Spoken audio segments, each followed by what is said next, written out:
নমস্কার, করোনার আবহে বাংলা এই টক শোতে আপনাদের সবাইকে স্বাগত জানাচ্ছি। আমি সুজিত চট্টোপাধ্যায় রয়েছি আপনাদের সঙ্গে।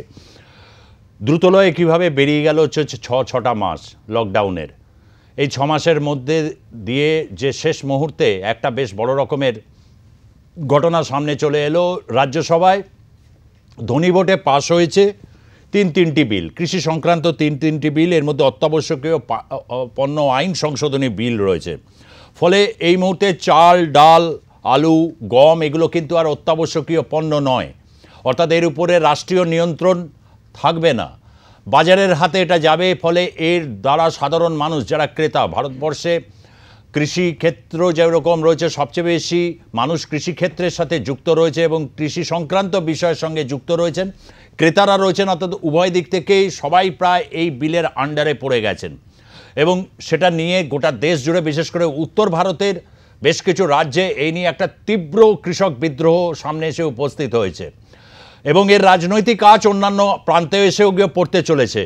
কি বলছেন কৃষি বিশেষজ্ঞরা? এবং এই বিষয়ে দুটো দিকই রয়েছে, ভালো দিকও দেখতে পাচ্ছেন এবং প্রচুরের খারাপ দিক এই নিয়ে আশঙ্কায় রয়েছেন অনেকে। প্রথমে একটা প্রতিবেদন দেখুন, তারপর বিভিন্নভাবে আমরা প্যানেল ডিসকাশনে এবং ডিবেটের দিকে আমরা অগ্রসর হব। প্রথমে যাব সেই প্রতিবেদনে। কেন্দ্রীয় সরকারের দাবি, দেশ এখন খাদ্যশস্য উৎপাদনে স্বয়ংসম্পূর্ণ। তাই 1955 সালের অত্যাবশ্যকীয় পণ্য আইনের সংশোধন প্রয়োজন। স্বাধীনতার পরে একটা সময় ছিল যখন খাদ্য সংকট মেটাতে বিদেশ থেকে গম আমদানি করতে হতো। এখন পরিস্থিতি ভিন্ন। ফসলের উৎপাদন বেড়েছে, আমদানির পরিবর্তে এখন খাদ্যশস্য রফতানি করে ভারত। কোনো বছর উৎপাদন বেশি হলে কৃষকরাই সংকটে পড়েন। এই পরিস্থিতিতেই আইন বদল জরুরি বলে মনে করেছে সরকার। সেই মতো বাদল অধিবেশনে মঙ্গলবার ধ্বনি ভোটে পাশ হয়ে গিয়েছে অত্যাবশ্যক পণ্য আইন সংশোধনী বিল। অত্যাবশ্যক পণ্য আইন সংশোধনী বিল। এই বিল অনুযায়ী অত্যাবশ্যকীয় পণ্যের তালিকা থেকে বাদ চলে গেল চাল, ডাল, গম, আলু, পেঁয়াজ, তৈলবীজ, ভোজ্য তেল। চাল, গম, আলু, পেঁয়াজ, ভোজ্য তেল নিত্যদিনের পণ্য হলেও সরকারি আইনে আর সেগুলি অত্যাবশ্যকীয় পণ্য রইল না। অর্থাৎ সাধারণের রোজকার ব্যবহার্য ওই পণ্যগুলি এখন ব্যবসায়ীরা মজুত করতে পারবেন ইচ্ছামতো। মজুতের আর কোনো ঊর্ধ্বসীমা থাকছে না। আপাতদৃষ্টিতে যা জরুরি ও সময়ের দাবি মনে হচ্ছে, অর্থনীতিবিদ, কৃষি বিশেষজ্ঞ, পাইকারি ও খুচরো বাজারের কারবারিরা তা মনে করছেন না। তাদের বক্তব্য, এই সব পণ্য অত্যাবশ্যকীয় পণ্যের আওতার বাইরে চলে গেলে পণ্যগুলির মজুতদারি ও খুচরো মূল্যের উপর কোনো নিয়ন্ত্রণই থাকবে না। তাদের আপত্তি, যেসব জায়গায় তা হলো বড় বড় কোম্পানি আলু, পেঁয়াজের বিপুল মজুতদারির সুযোগ পাবে, পণ্য মজুত রেখে বাজারে শস্যের দাম কৃত্রিমভাবে বাড়াবে। দাম বাড়িয়ে চড়া দামে বিক্রি করা হবে চাল, ডাল, গম, আলু, পেঁয়াজ। কৃষকের বিক্রয় মূল্য ও সাধারণ মানুষের ক্রয় মূল্যের মধ্যে বিপুল ফারাক থাকবে। সাধারণ মানুষ উপকৃত হবেন না, ফায়দা লুটবে কিছু কোম্পানি। শুধু কৃষক ও সাধারণ ক্রেতা নন, লক্ষ লক্ষ খুচরো ব্যবসায়ী রুটি রুজি বিপন্ন হবে। কোম্পানিগুলি কৃষকদের সঙ্গে চুক্তি চাষের ব্যবস্থা করে সবকিছু নিয়ন্ত্রণ করবে। কেউ মজুত করে দাম বাড়াতে চাইলেও সরকার কিছু করতে পারবে না। দেশের কৃষক সংগঠনগুলির মধ্যেও বিল নিয়ে মিশ্র প্রতিক্রিয়া। অন্ধ্রপ্রদেশের the federation of all India farmer association জানিয়েছে, সংসদে পাশ হওয়া এই 3 বিল যুগান্তকারী। এই বিল কৃষকদের আয় বৃদ্ধি নিশ্চিত করবে। মহারাষ্ট্রের প্রখ্যাত কৃষক নেতা প্রয়াত শরদ অনন্তরাও যোশীর তৈরি শ্বেতকারী সংগঠনও ওই 3 বিলকে কৃষক হিতৈষী আখ্যা দিয়ে 25শে সেপ্টেম্বর থেকে রাস্তায় নেমে বিলগুলির পক্ষে প্রচার করবে বলে জানিয়েছে। মহারাষ্ট্রের আর এক কৃষক সংগঠন অল ইন্ডিয়া কিষাণ সংঘর্ষ সমিতিও প্রথম দিন থেকে ওই 3 কৃষি বিলের সমর্থন করে এসেছে। যদিও আরএসএস সমর্থিত কৃষক সংগঠন ভারত কিষাণ সংঘ 3 কৃষি বিলের বিরোধিতা করেছে।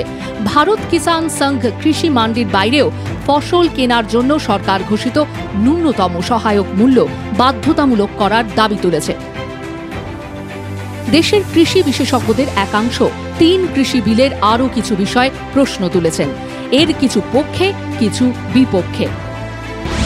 কৃষি বিশেষজ্ঞদের অভিমত, কৃষকরা তাদের উৎপাদিত ফসলের উচিত দাম পাবেন। উপযুক্ত মজুতের অভাবে যে লক্ষ লক্ষ টন কৃষিপণ্য নষ্ট হতো তা বন্ধ হবে। রেশনিং ব্যবস্থা যতদিন থাকবে সরকার ততদিন ন্যূনতম সহায়ক মূল্যে নির্দিষ্ট কিছু পণ্য কিনবে।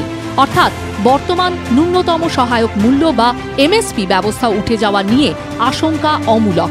এমএসপি এবং এপিএমসির কৃষি মান্ডি থেকেও গুরুত্বপূর্ণ আরও দুটি কারণ রয়েছে কৃষি বিলের বিরোধিতা করার। প্রথমত, চুক্তি চাষে কোনো বিষয় নিয়ে কৃষক ব্যবসায়ীর মধ্যে কোনো বিরোধ তৈরি হলে তার মীমাংসা কিভাবে হবে? বিল অনুযায়ী ওই বিবাদ নিয়ে সংশ্লিষ্ট কৃষক আদালতের দ্বারস্থ হতে পারবেন না। বিবাদের মীমাংসা করবেন মহকুমা শাসক বা জেলা শাসক। দ্বিতীয়ত, সংকটকালীন সময়ে ব্যবসাদার কোন পণ্য কতটা মজুত করতে পারবেন তার নির্দিষ্ট কোনো ব্যাখ্যা বিলে নেই। এর পরেও রয়েছে আরও কিছু প্রশ্ন। কতখানি লাভ আর কতখানি ক্ষতি, কতটা কৃষক প্রেম আর কতটা রাজনীতি, তার সদুত্তর মিলছে না। অতিবৃষ্টি বা অনাবৃষ্টির গহ্বরেই হয়তো লুকিয়ে রয়েছে এর উত্তর। ব্যুরো রিপোর্ট, আর+, নিউজ। আরও অনেক বক্তব্য রয়েছে দেশের বিভিন্ন প্রান্তের। বাংলার কৃষক সমাজ কীভাবে দেখছে সবই দেখাবো। তবে এবার যাব ডিবেটে। আজকে অনির্বাণ দত্ত রয়েছেন, বিশিষ্ট আর্থিক বিশেষজ্ঞ, তাকে স্বাগত জানাচ্ছি। রয়েছেন অধ্যাপক বিশ্বনাথ চক্রবর্তী, যিনি রাজনৈতিক বিশ্লেষক, তাকে স্বাগত জানাচ্ছি। কামরু চৌধুরী রয়েছেন, প্রদেশ কংগ্রেসের মুখপাত্র এবং নদিয়া জেলা বিজেপির জেলা সভাপতি মানবেন্দ্র রায় রয়েছেন, তাকেও স্বাগত জানাচ্ছি। আমি প্রত্যেককে স্বাগত জানিয়ে খুব সংক্ষেপে প্রথমে একটু জেনে নেব, এই বিলের বিভিন্ন দিক রয়েছে। রাজনৈতিকভাবে এর একটা দিক রয়েছে এবং তার সাথে রয়েছে হচ্ছে কতটা কৃষক দরদের মধ্যে দিয়ে প্রকাশ পাচ্ছে। কিভাবে আর্থিক এই ব্যবস্থার মধ্যে আমরা যেই জায়গায় রয়েছি দাঁড়িয়ে এই কৃষি বিল সত্যি কি প্রগতিশীল বলা যাবে? অনির্বাণ দত্ত। দেখুন, যে কোনো সংস্কারই যখন আনা হয়, এই কৃষক বিল নিয়ে যখন আমরা আলোচনা করছি, এটা একটা সংস্কারের কথা বলা হয়েছিল। যখন আত্মনির্ভর ভারত অভিযানের কথা বলা হয়েছিল, তার মধ্যে কিন্তু এই বিশেষ অংশটার কথা প্রধানমন্ত্রী বলেছিলেন এবং প্রধানমন্ত্রী তখন বলেছিলেন ল্যান্ড, লেবার, লজ, লিকুইডিটি, এই চারটের পিলারের উপর জোর দিয়ে উনি বলেছিলেন আত্মনির্ভর ভারত অভিযান হবে। তার মধ্যে উনি এটা স্পষ্ট করে দিয়েছিলেন কিছু লজ চেঞ্জেস হবে, তার মধ্যে এই কৃষি বিলটা একটা অন্যতম হাতিয়ার এবং এটা সংস্কারের দিকে এগিয়ে নিয়ে যাবে ভারতকে। এটা মেনে নিয়ে কিন্তু এই সংস্কারটার কথা ভাবা হয়েছে। যে কোনো সংস্কারই দেখবেন সুজিতদা, যখন সংস্কারের কথা আমরা বলি তার পক্ষে বিপক্ষে একটা কিন্তু আলোচনা হয়। সেই আলোচনাটা কতটা বাস্তবিক রূপ নেবে আগামী দিনে সেটা আমরা পরে দেখব। কিন্তু আজকের দিনে দাঁড়িয়ে আমরা সবাই দেশে যেটা দেখছি, বিভিন্ন জায়গা থেকে বিভিন্ন রূপ নিয়ে বিভিন্ন লোকের আলোচনা করছেন, সেখানে সবাই কিন্তু কৃষকদের প্রতি তাদের একটা দরদের কথা বলছেন। কিন্তু আজকের দিনে এই বিলটা বাস্তবায়িত হওয়ার আগেই যদি আমরা দেখি কৃষকদের অবস্থাটা ভারতবর্ষে কীরকম আছে, আপনারা দেখবেন এই যে স্মল অ্যান্ড মার্জিনালাইজড ফার্মার, এরাই কিন্তু ভারতবর্ষের টোটাল যে কৃষি জীবনের যে পুরো কর্মকাণ্ডটা তার 85% কিন্তু এই স্মল অ্যান্ড মার্জিনালাইজড ফার্মাররা, তারাই কিন্তু নিয়ন্ত্রণ করেন বা তারাই কর্মকাণ্ডে যুক্ত থাকেন। তাদের দুঃখ দুর্দশা কিন্তু বহু বছর ধরে চলছে। আমরা যদি পুরনো ইতিহাস দেখি, ইতিহাসের পাতা থেকে দেখতে থাকবো, আজকের দিনে অবধি কিন্তু প্রত্যেকটা কৃষক কিন্তু তাদের জরাজীর্ণ অবস্থার মধ্যে দিয়ে যাচ্ছেন। আমরা কৃষকদের জন্য দেখছি কৃষকরা তাদের যে উৎপাদিত শস্য সেটা রাস্তাতে ফেলে দিচ্ছেন, তাদের কাছে কিন্তু ঠিক জায়গায় গুদামঘর নেই, সেই গুদামঘরে তারা স্টোর করতে পারছেন না। কোন শস্যটা ফলাতে হবে, কোনটা টেকনোলজিক্যালি যদি ইমপ্রুভড অটোমেশনের মাধ্যমে কোন টেকনোলজি দিয়ে সেই শস্যটাকে আরও বেশি বা বৃহৎ আকারে সেটাকে উৎপাদন করা যায়, বা এরও অনেক কিছু আছে। তার মধ্যে আরও একটা জিনিস আপনাকে বলি যে ভারতবর্ষের কৃষি ব্যবস্থা যেরকমভাবে চলছে সেটা কিন্তু দেখবেন ডিমান্ড ড্রিভেন নয়, সাপ্লাই ড্রিভেন। যে কোনো জিনিসের দেখবেন যে চাহিদা অনুযায়ী কিন্তু চাষ হয় বা চাহিদা অনুযায়ী কোন শস্য হবে সেটা নির্ধারিত হয়। কিন্তু ভারতবর্ষের কৃষি ব্যবস্থাতে একটা জিনিস আছে যেখানে কিন্তু সাপ্লাই ড্রিভেন আছে, যে একটা উৎপাদিত যে শস্য আছে সেই শস্যটা এতটা শস্য উৎপাদন হয়েছে, এবার সেটাকে কী দামে বিক্রি করা যাবে তার উপরে কিন্তু মার্কেট ডাইনামিক্সটা কাজ করে। আজকের দিনে দাঁড়িয়ে আমি কিন্তু এই খুব একটা নেগেটিভ কথা বলবো না, এই কারণে, কারণ যে কোনো সংস্কার ভারতবর্ষে যতবার সংস্কার হয়েছে, সেটা ব্যাংকিং শিল্পে বলুন বা টেলিকম শিল্পে বলুন বা বিমা শিল্পে বলুন, সেটার কিন্তু সুফল ভারতবাসী পেয়েছে। এখানেও কৃষকদের ক্ষেত্রে আমি দু একটা পজিটিভ পয়েন্ট বলে দিচ্ছি। সেক্ষেত্রে হচ্ছে একটা কিন্তু বিনিয়োগ আসবে, সরকারি বিনিয়োগ যেটা হওয়ার কথা ছিল সেটা কিন্তু অপ্রতুল। সেই সরকারি বিনিয়োগটা এতদিনও, এত বছরের ভারতবর্ষের স্বাধীনতার পর 72-73 বছর হয়ে যাওয়াতে, এক্ষেত্রে বিনিয়োগ যখন আসবে প্রফিটের জন্যই বিনিয়োগ আসে। সেই প্রফিটের ক্ষেত্রে ভারতবর্ষে আপনি যেটা শুরুতে বললেন, এই যে মার্জিনালাইজড কৃষক বা মার্জিনাল ক্রেতা, গরিব ভারতবর্ষে যথেষ্ট পরিমাণে আছে ভারতবর্ষে, এবং সেই মানুষের ক্ষেত্রে কি একটা বড় এফেক্ট পড়তে পারে বলে আপনি আশঙ্কা করছেন? না, আমি বলছি দেখুন, আশঙ্কার কথা তো আছে। এটা তো এমন নয় যে আজকে আমরা দাঁড়িয়ে বলে দিতে পারবো এইগুলোই হবে, এইগুলো হবে না। এর মধ্যে ভারতবর্ষে যখন আমরা দেখি কোনো রকম কোনো আইন বলবৎ করা হবে এবং সেটা যখন সুষ্ঠুভাবে পরিচালনা করা উচিত, সেটার হয়তো ডাঁয়ে বাঁয়ে অনেক কিছু হতে থাকবে, কিন্তু এটাকে ক্লোজলি মনিটর করতে হবে। সরকার নিশ্চয়ই ক্লোজলি মনিটরিং করবে, এবং যে কোনো বিলের ক্ষেত্রে তার কিন্তু অ্যামেন্ডমেন্ট আছে। দেখুন, এখানে কিন্তু প্রথম কথা যেটা বলা হচ্ছিল এমএসপি থাকবে কিনা, মিনিমাম সাপোর্ট প্রাইস, সেটা থাকবে। মান্ডিতে যেরকম বিক্রি হচ্ছিল সেই মান্ডিতেও কিন্তু বিক্রির ব্যবস্থাটা থাকবে। কিন্তু এইখানে এটা ছাড়াও যে বৃহৎ অংশে একটা বৃহৎ মার্কেট ছিল, সেই মার্কেটে যে কৃষক যেতে পারতো না বা যেতে পারবার যে তার একটা মানে সহায়ক জায়গা গড়ে ওঠেনি, সেটা কিন্তু এর মধ্যে গড়ে উঠবে।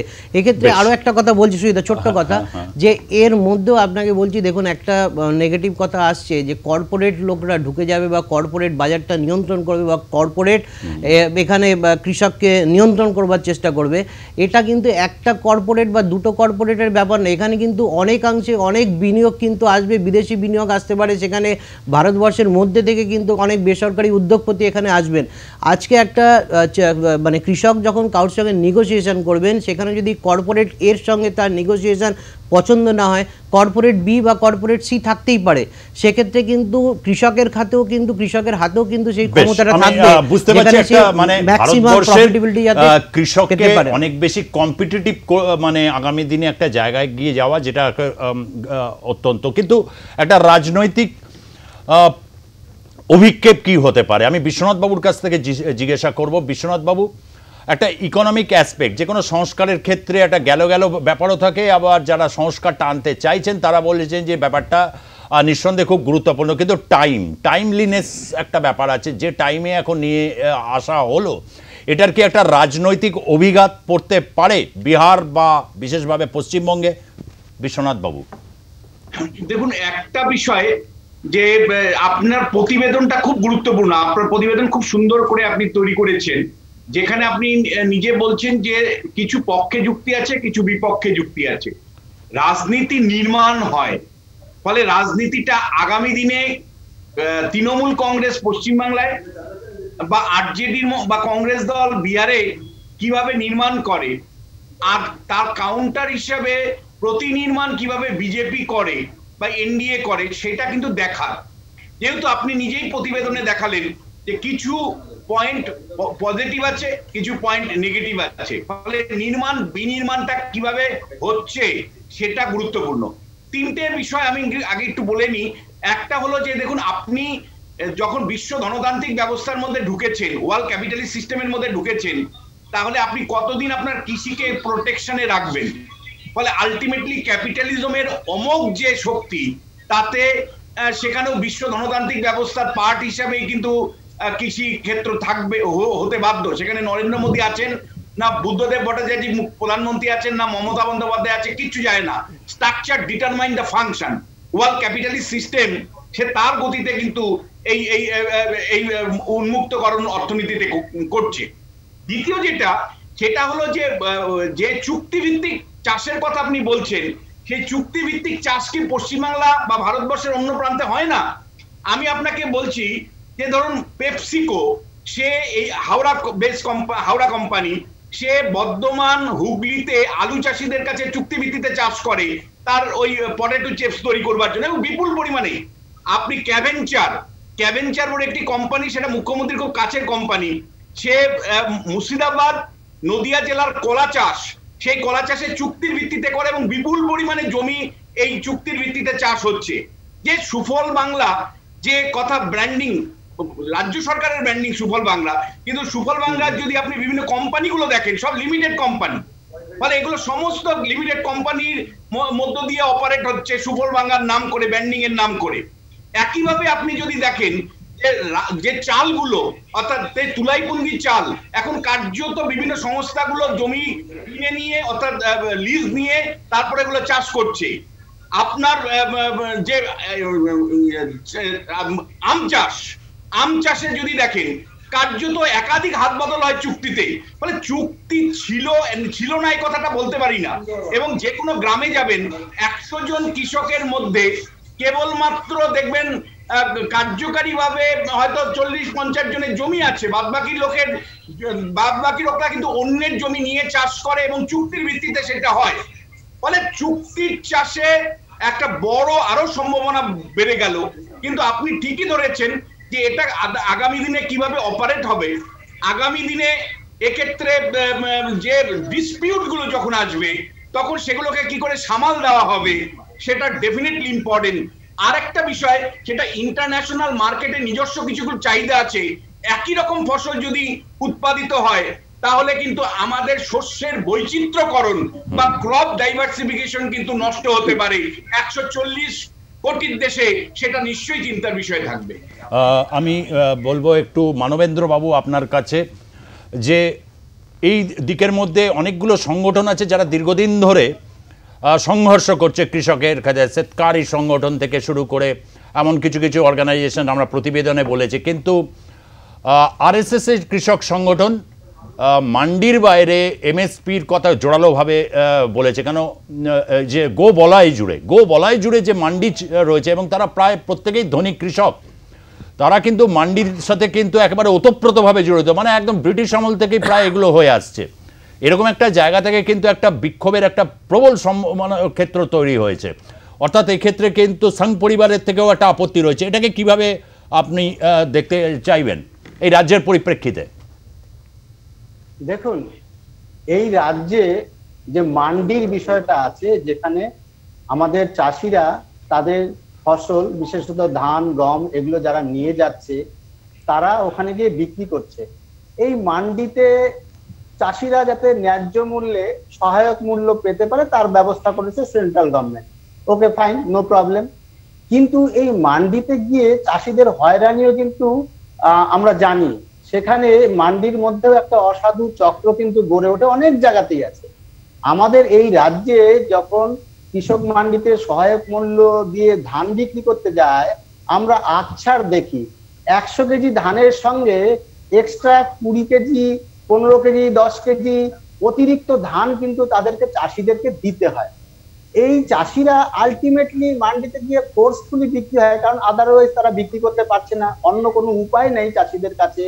সুতরাং মান্ডিতে গিয়ে তারা বিক্রি হচ্ছে এবং সেক্ষেত্রে অসাধু যারা দালাল তাদের হাতের শিকার হচ্ছে।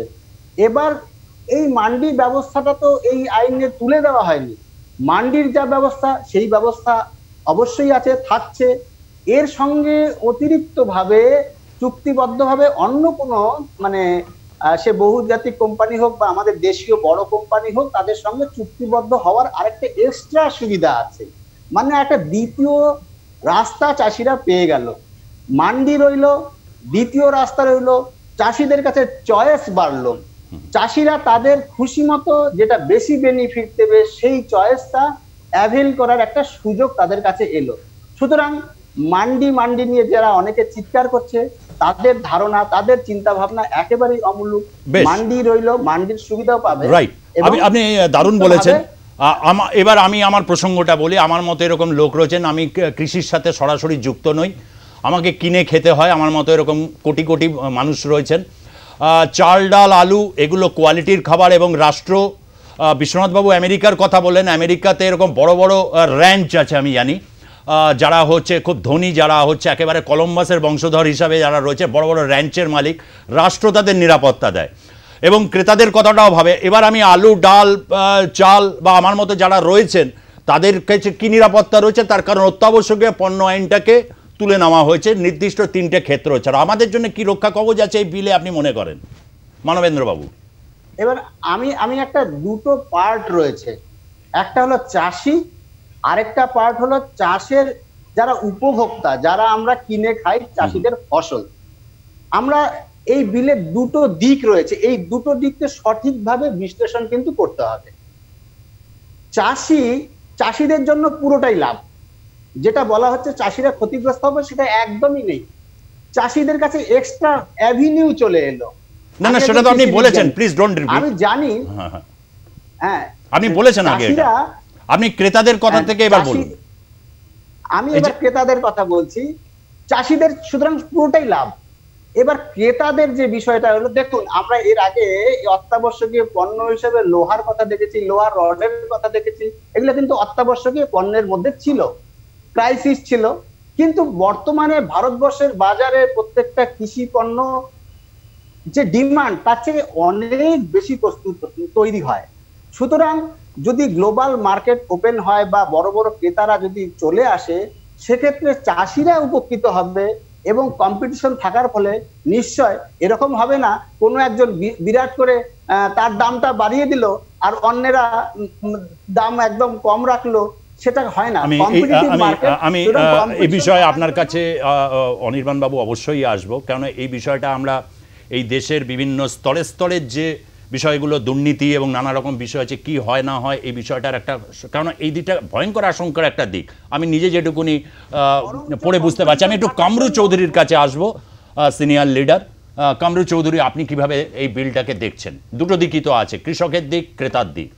দেখুন, প্রথমত এটা বোঝা দরকার যে আমাদের যে আজকে ভারতবর্ষে যে এগ্রিকালচারটা রয়েছে এটা একটা প্রাইভেট সেক্টর।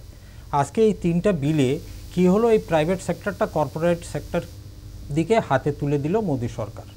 এটা কেন বলছি আমি, দেখুন কয়েকটা আমরা কংগ্রেস সরকার আমরা অনেক দিন ধরে আমরা চেষ্টা করেছি যে কৃষি সেক্টরটা কোনো উপায়ে এটা লিবারালাইজ যাতে করা যায়। এটার জন্য 2006 সালেও আমরা অনেক চেষ্টা করেছিলাম, স্বামীনাথন কমিশন আপনারা সবাই জানেন। সেই স্বামীনাথন কমিশনের যে রেকমেন্ডেশনগুলো আছে, তখন আমরা পার্লামেন্টের ভিতরে এটাকে রেকমেন্ডেশনটা অ্যাকসেপ্ট করার জন্য আমরা চেষ্টা করেছিলাম। তখন এই প্রাক্তন এই বর্তমানের যে বিজেপি সরকার, তারা যখন অপোজিশনে ছিলেন তারা কিন্তু খুব বিরোধিতা করেছে। তখন আপনাদের সবাই এটা স্মরণ আছে। তখন 2014-তে আবার যখন নরেন্দ্র মোদী সাহেব যখন প্রধানমন্ত্রী ইলেকশনের ভাষণে উনি বললেন যে এই স্বামীনাথন কমিশনটা আমরা ইন টোটো লাগু করব, কিন্তু আবার ওই বছর শেষ হতে না হতেই উনি বললেন যে এটা কিছুতেই আর আমরা লাগু করতে পারছি না। এবার আসুন কয়েকটা পয়েন্ট আমি আপনাদেরকে তুলে ধরি, বিচার আপনারা করবেন। এই যে আমাদের বললেন, অনির্বাণবাবু বললেন যে এই কথাটা যে মিনিমাম সাপোর্ট প্রাইসটা থাকবে, এটা কোত্থেকে উনি পেলেন? বিলের মধ্যে কোনো জায়গাতে উল্লেখ নেই কিন্তু মিনিমাম সাপোর্ট প্রাইস। আমি বলে দিচ্ছি, এটাকে কালকে প্রধানমন্ত্রী আলাদা করে অ্যাড্রেস করেছেন, যেখানে উনি বলেছেন মিনিমাম সাপোর্ট প্রাইসটা থাকবে, কিষাণ মান্ডিও থাকবে। অনির্বাণ দা, আপনি আমাকে কাউন্টার করবেন, নো ডাউট, কিন্তু আমি যে পয়েন্টটা তুলে ধরতে চাই, প্রধানমন্ত্রী টুইট আর একটা বিলে উল্লেখ পার্থক্য আছে কি না? আপনারা কেন অ্যামেন্ডমেন্ট করে এটা বিলে তুললেন না? না, ডেফিনেটলি থাকবে। আপনি শুনুন, একটা প্রধানমন্ত্রী যখন হবে না, আমি রাজনৈতিক বক্তব্য বলছি না, আমি ঠিক আছে অনির্বাণ বাবু, না উনি বিলটাকে ক্ল্যারিফাই করেছেন। আমি একটুখানি বলে দিই, বিলটা যেদিন হয়েছে তার পরের দিন উনি দেশবাসীকে আশ্বস্ত বলতে হবে। এটা প্রথম কথা হচ্ছে, যারা আমি ভেবেছিলাম বিশ্বনাথ বাবু এই পয়েন্টটা তুলবেন বা আমি ভবিষ্যতে আসবো এটা নিয়ে, সেটা এত বড় একটা গুরুত্বপূর্ণ সংস্কার, করোনার আবহে ধ্বস্ত মানুষ তখন হচ্ছে ধনী ভোটে পাশ হচ্ছে। এটা নিঃসন্দেহে কিন্তু যারা রাষ্ট্রবিজ্ঞান এবং আমরা যারা রাজনীতিকে গভীরভাবে এবং এই দেশের গণতন্ত্র, আমার তো বারবার বাজপেয়ীজির কথা মনে পড়ে। বাজপেয়ীজি কথায় কথায় বলতেন, ইস দেশ কি লোকতন্ত্র এক প্রবাহমান নদী কি জয়সা। সেখানে দাঁড়িয়ে ধনী ভোটে পাশ হয়ে যাচ্ছে তো গুরুত্বপূর্ণ বিল। আমি মনে হয় কামরুবাবু এটাই বলতে চাইছেন। Yes please. তাই তো, তাই সুজিত দা, দেখুন দু তিনটা পয়েন্ট দেখুন, ভালো লাগতেও পারে খারাপও লাগতে পারে, কিন্তু সত্যি যেটা সেটা বলতে হবে আমাদের। আমরা চাষিদের জন্য লিবারালাইজেশন অনেক দিন ধরে আমরা চেষ্টা করে আসছি, কিভাবে উন্নত করা যায় চাষিদেরকে, কারণ আমাদের প্রায় 70 থেকে 80 কোটি চাষি রয়েছে আমাদের ভারতবর্ষে। তার মধ্যে অনির্বাণ দাই যেরকম বললেন যে 85% হচ্ছে small and marginalize farmers. Small and marginalize ফার্মার্সের ডেফিনেশনটা বুঝুন, যার কাছে 1 বিঘা জমি, 2 বিঘা জমি, 3 বিঘা জমি যাদের রয়েছে। এবার ধরুন আমি একটা কর্পোরেট সেক্টরের এগ্রিকালচারাল একটা আমি প্রডিউস মার্কেটিং করি, আমি কিনি। আমি গেলাম একটা সিঙ্গুরের একটা জমিদারের কাছে, গিয়ে বললাম, দাদা তোমার এখানে যা ধান হয় আমি তুলবো, এই জায়গাটা আমাকে এই রেটে দিয়ে দিও, 1750 রয়েছে এমএসপি, আমি তোমাকে 2000 টাকা কুইন্টাল দেব। বেশ ভালো, আমি 2000 টাকায় তুলে নিলাম ওর কাছ থেকে পুরো। এবার ছোটো যে ব্যবসায়ী, খুচরো ব্যবসায়ী, সে যাবে কোথায়? আজকে বিহারের উদাহরণটা ধরুন আপনি, আমি উদাহরণ দিয়েই বলছি, 2006 সালে আপনি বিহারে যখন এই যে এপিএমসি অ্যাক্টটাকে তুলে দেওয়া হলো, তখন কি পরিস্থিতিটা দাঁড়ালো?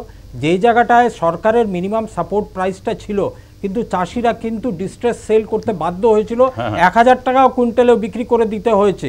এইটাও নয়, আরেকটা দিক রয়েছে এই দিকের। আমি আপনার কাছে ডিটেইলে আসি, একটু সময় হয়ে গেছে ব্রেকের, প্লিজ অ্যালাউ মি।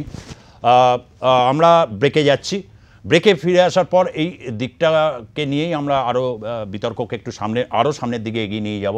অনেক পয়েন্ট রয়েছে, যে পয়েন্টগুলোকে নিয়ে আস্তে আস্তে গোটা দেশের একটা রাজনৈতিক অভিক্ষেপ শুরু হয়েছে।